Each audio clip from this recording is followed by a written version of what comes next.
ரொம்ப குளிரும் மழைமா இருக்கு. அதனால எனக்கு பாட்டே வர மாட்டேங்குது. அடுத்த முறை பார்க்கலாம். கர்த்தர் அபிஷேகிக்கட்டும். இந்த முறை அவர் சொல்லத்தான் நினைக்கிறார். நிறைய விஷயம் சொல்ல நினைக்கிறார். அதனால நீங்க சங்கீதம் 106 நான் எடுத்தது எதற்கென்றால் கர்த்தர் கொடுத்திருக்கிறார். இஸ்ரவேல் ஜனங்களை மறந்தது போல, மறந்து விக்கிர ஆராதனை செய்தது போல நீங்கள் செய்யக்கூடாது. கர்த்தருக்கு நன்றி உள்ளவர்களாக இருக்க வேண்டும். என்றைக்கும் நன்றியுள்ளவர்களாக இருக்க வேண்டும். எத்தனை நன்மை செய்தார் முதலிலே நான் இந்த காணொளியிலே சொல்லிவிட்டேன்.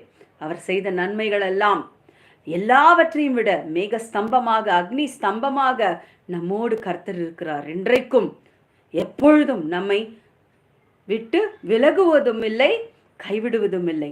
அப்படிப்பட்ட கர்த்தருக்கு நாம நன்றியுள்ளவர்களாக இருக்கணும்.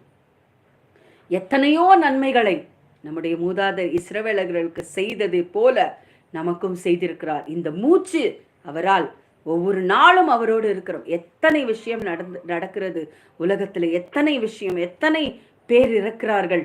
இப்போது கொரோனா வந்துவிட்டது, நிறைய ஆசியாவிலே பூரா வந்துவிட்டது, இந்தியாவிலும் வந்துவிட்டது, தமிழ்நாட்டிலும் வந்துவிட்டது என்று சொல்லிக்கொண்டே இருக்கிறார்கள்.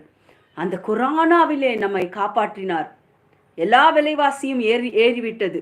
கொரோனா அப்புறம் எல்லா விலைவாசியும் ஏற்றிவிட்டார்கள். ஆனால் கர்த்தர் நம்மை வழி நடத்தி கொண்டு வருகிறார். இந்த நாளிலும் எத்தனையோ ஜனங்கள் இறந்து விட்டார்கள்.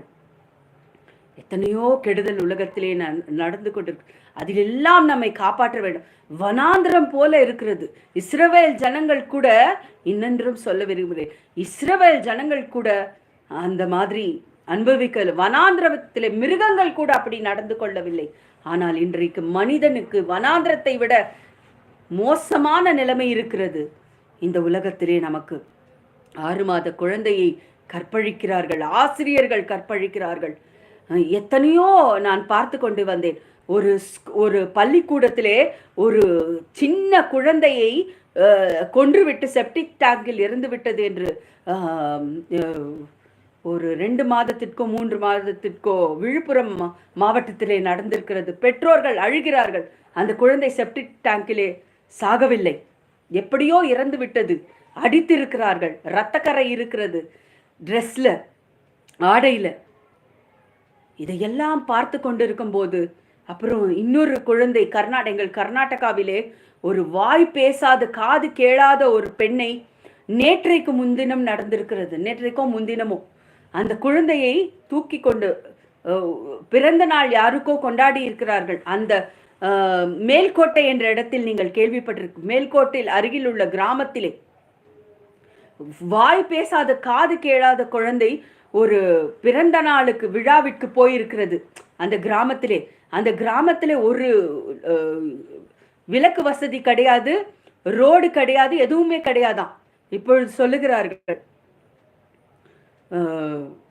எல்லா சேனலிலும் அவர்கள் அந்த குழந்தையை கொன்று போட்டு தலையிலிருந்து கால் வரைக்கும் அடி ஒரு ரயில் நிலையத்திலே, ரயில் போகும் இடத்திலே, தண்டவாளத்திலே போட்டு விட்டிருக்கிறார்கள். இதையெல்லாம் பார்த்த அன்றைக்கு என்னால் ஜபிக்கவே வர முடியவில்லை. நான் ஷார்ட்ஸ், ரீல்ஸ் போடுகிறேன் அல்லவா, ஷார்ட்ஸ், அதில் வரவே முடியவில்லை. என்னால் வார்த்தை சொல்ல முடியவில்லை. கர்த்தரிடம் கேட்டுக்கொண்டிருந்தேன். இதையெல்லாம் பார்க்கும்போது நான் என்ன என்று சொல்வது? நீர் சீக்கிரம் வர வேண்டும் மாரநாதா என்று மட்டும்தான் வேண்டிக் கொண்டேன்.